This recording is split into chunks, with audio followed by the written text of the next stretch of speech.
We've just been playing with the memory, and I was moving a wire to the +9, the ground, and so on, going up and down, which gets a bit tiresome after a while.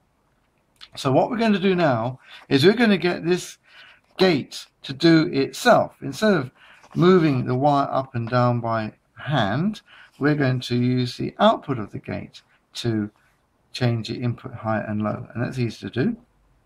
We'll just connect via a 100k resistor. So here we go, 100k, that's brown, black, yellow. And what we're going to do is take out the wire, we don't need it. And what we're going to do now is just going to go from the output, pin 3, back to the input, pin 1, and see what happens. Oh, look at that, it's flashing. So what's actually happening is it's now become a flasher, or what we actually call, it's actually an oscillator circuit. So there you are.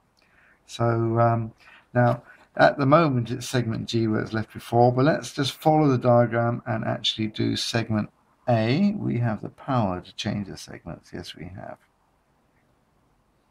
And then, fueled by our success, let's do another gate. And that means we need to do exactly the same trick, but on this other gate over here. And we're just going to have the added excitement of a variable resistor there. So here we are. Let's use a gate over on the other side. Let's maybe just go up here. So we just use an input over here. Boop, and just go into the ground, which I've got below the plus over here. And we're going to take another 100k resistor. And we're going to plug that in. Now the 100k, we just need to look for the brown, black, yellow. Found it there. And we're just going to connect that from that capacitor to some spare column over here.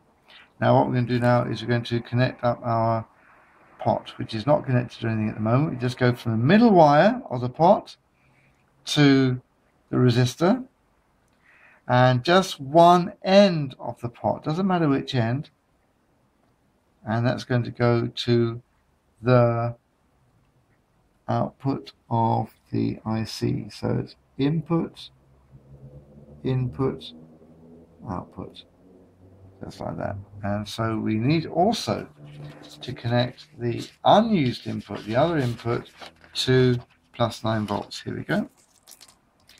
So we just connect that, +9, dig into up here, and now we want to take a look-see at what that's doing. So let's put that on segment D.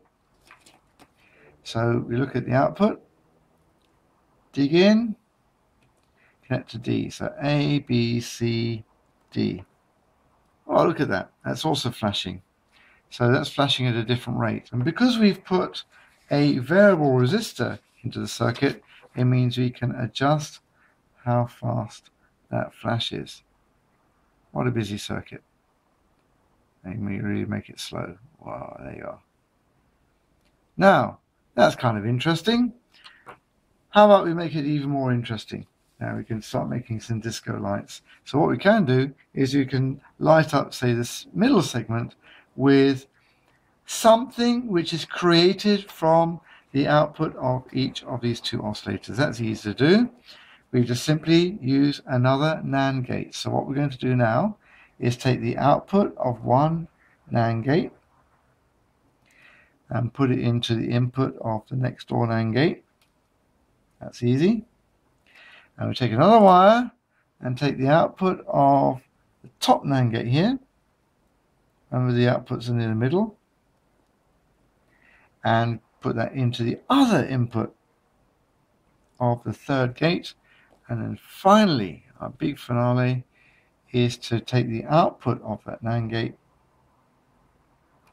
and put it into segment G, which is the middle. There you are. It's kind of interesting. So what's happening now is you've got some kind of funny following lights which keep changing direction, and there you are. You could just connect them to some disco lights, and It'd actually be rather interesting. And in fact, you could probably even connect your music somehow to one of these gates and it would be in beat. Enjoy.